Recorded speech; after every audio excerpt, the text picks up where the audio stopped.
Are you starting your journey with public speaking and you really want to make sure that you become a compelling presenter? Or perhaps you've been already presenting on various stages but you really want to take everything to the next level?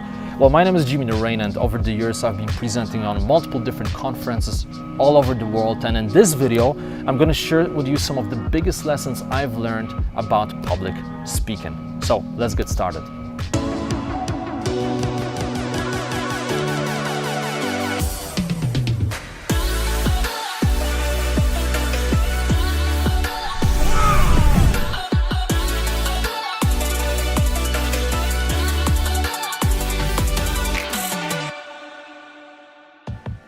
One of the most important lessons I've learned is that vulnerability is the key if you truly want to connect with your audience. And look, back in the day, I had this weird perception that it's always important to be tough, to be bulletproof. So you get on a stage and you don't show any emotions, right? You're always in control and always confident.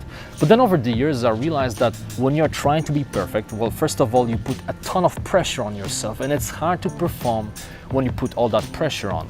Plus, paradoxically, because of that pressure, you are less likely to perform at your best.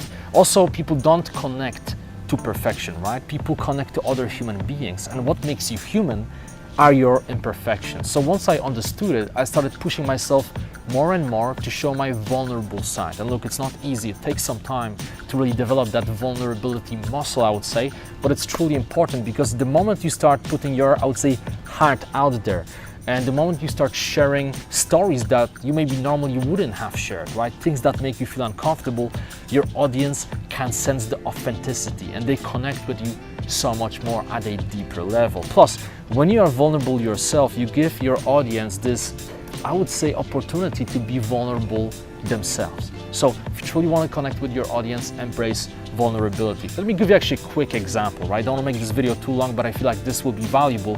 So recently I was at a nomad cruise. So it's one of those crazy cruises where you go from Barcelona all the way to Brazil with 500 different entrepreneurs. And I was doing a bunch of masterminds there plus one keynote. And I remember during that keynote, I admitted openly in front of everyone that I'm an introvert and that it was very difficult for me to kind of find myself at the cruise in the first few days because there's so many people around, you meet people everywhere, and as an introvert, I need some space to kind of regain my energy. So I told people that, look, I had so many situations when I would go and eat dinner by myself, listening to my audiobooks, and it felt weird initially, but then I understood that it's important to regain your energy. And then I asked people, hey, how many of you can relate to this? How many of you are introverted as well? The funny thing is that turns out that most people felt the same situation, right? Most people felt overwhelmed and they needed some space to regain energy. And because I shared it on a stage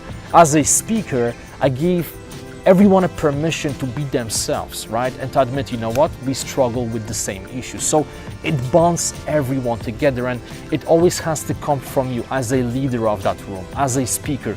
You have to embrace vulnerability, and once you do it, you'll see that it's gonna foster all of those amazing connections, not just between you and the audience, but also between the members of the audience. This may sound a bit weird, but things will go wrong. If you are a public speaker, if you present more than once or twice per year, you will have a situation at some point where things will just go really, really badly. It's normal, it's expected. We live in an imperfect world, and I feel like it's important how you respond to those situations of discomfort on a stage, right? Because people will never judge you about those accidents that happen on a stage if you stay calm and if you show people that you feel comfortable in discomfort, in chaos. So to give you a short example, recently I was doing a speech in Japan for what, maybe 500-600 Japanese business people. And the moment I got on a stage, I started speaking, and only after a while I realized that my microphone wasn't working. Okay, so I went to the side of the stage, they started fixing my microphone, it didn't work again. So after they fixed it, didn't work. Then they took it off, put a different headset on me, didn't work again. And the entire process took probably 5 or 6 minutes. Now, I could have panicked, right? I could have been like, oh my God, I can't believe this is happening. But then the entire audience would have seen that I cannot maintain my composure. I'm not confident and comfortable in whatever it is that's happening. Instead, what I did was, because I prepared myself mentally that anything can go wrong, I just approached the situation with a smile on my face. I just kept thinking to myself, this is so funny that this is happening.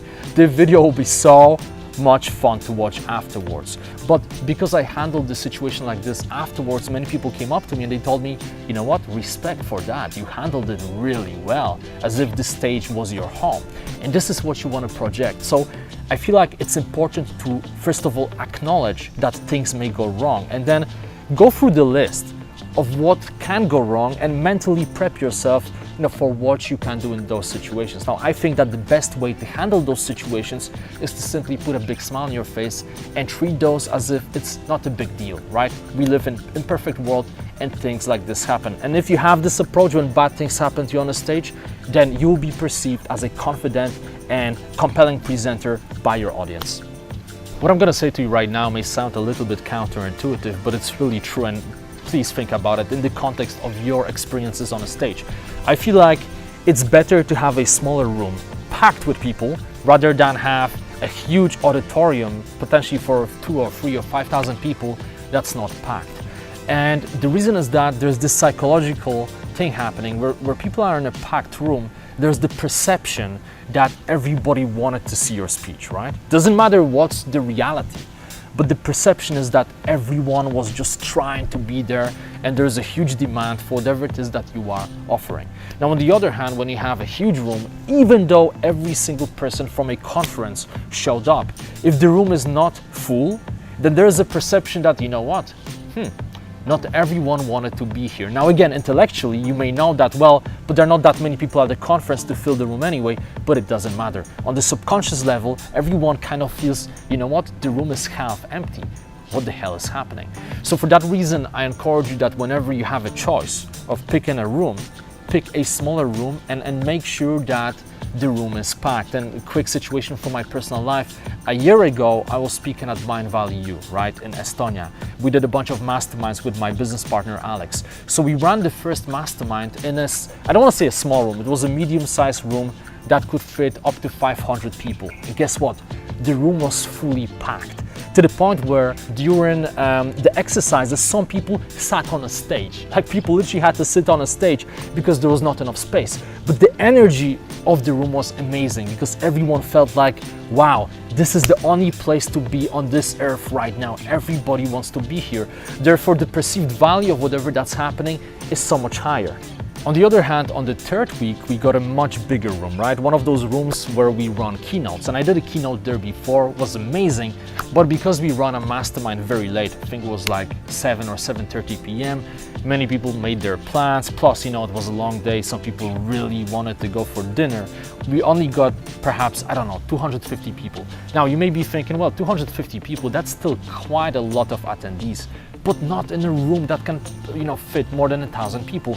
Now, when you have a room this big and then you have these many people, then of course, even though intellectually you may know that many people showed up, your perception is different. And when you looked around the room, you could feel this feeling of, not everybody wants to be here.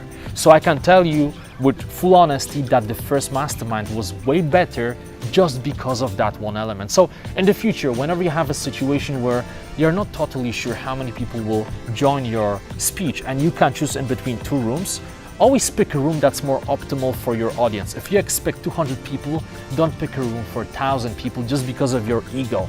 Drop the ego, better to get a smaller room and fully pack it to raise the vibration and the energy.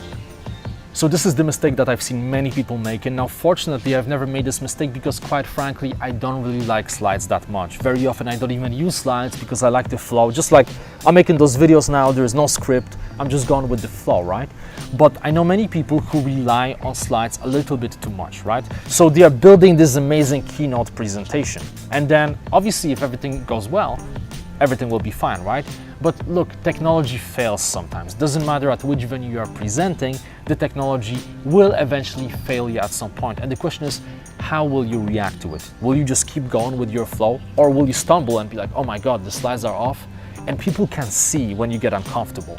And you will know that they can see it, so guess what? You'll get even more uncomfortable and you can enter this downward spiral. You want to avoid that situation, and you want to create a situation where no matter what happens, you can keep rolling with your content, right? So the best way to do it is, look, prep your slides, that's fine, but still make sure that you practice your presentation in such a way that even if your slides were stolen, they were taken away, or the technology goes down, maybe there's no electricity and you have to speak without the mic with a torch, you can still deliver your presentation. Now, the best way to do it is to basically have some sequence that you memorize. Now, there are many different ways of memorizing. I don't want to go into it right now. It's beyond the scope of this video, but I would make sure that you memorize your structure to the point where somebody can wake you up in the middle of the night and bam, you know your structure.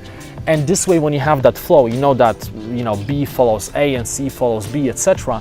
And you know which stories you want to use to support every single point you are making, then at least you have this comfort that whatever happens, you can deliver. And look, I gotta tell you, just that awareness that you are prepped for the worst case scenario, for any emergency, will give you so much more comfort and confidence when you are delivering your presentation. Let me talk a little bit about something that most people miss out on, okay? Very important point. Look, you are already a great public speaker. Now, it's not one of those crazy motivational rants now, but essentially what I'm trying to say is that if you live social life, right? If you communicate on a daily basis, you meet up with your friends, you can have a beer with one of your buddies and you can share a cool story, or maybe you can sit at your family dinner table and engage in a compelling conversation, then you are already a public speaker. You speak in public every single day. The only difference between what you are doing every single day and getting on a stage is that you put this unnecessarily pressure of yourself to perform, right? So you almost feel like this is your normal life, and then you get on a stage and you have to be someone else. And I've seen it so many times. Back in the day, I was helping this one guy, don't want to mention the name, from Silicon Valley, to create a promo video for his product, right? So I remember that he would talk to me about his product and he would tell me, hey man, this is amazing. It has feature X, Y, and Z, and you actually yourself should get it because it's gonna help you a lot with your business. The moment we started rolling the cameras, this guy was paralyzed.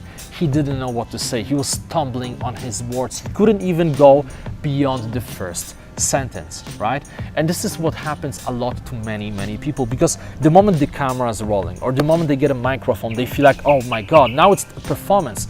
Now I have to be amazing. Now I have to be perfect. And this ties up to the point about vulnerability. Look, you got to understand that nobody can relate to perfection. So you got to embrace your imperfections. And in a way, to become a really good public speaker, you have to forget about many things that other public speakers are trying to teach you, right? I know that there are many great tips out there about stage presence, about the body language. Hell, I make videos like this myself, helping people with those things. But I feel like sometimes it's important to, for a moment, purposely forget about all of those things and focus on being yourself. So one of the best tips I can give you to become better at a stage is to imagine that you're not talking to a group of business people, to people who will judge you, but imagine that you are talking to a bunch of old friends and you want to give value to them, right? You want to provide value to them, and as long as you focus on that and you perceive them as a bunch of friends, you will see that you'll become way more natural. All right, so hope this helps. Practice it. Let me know how it goes.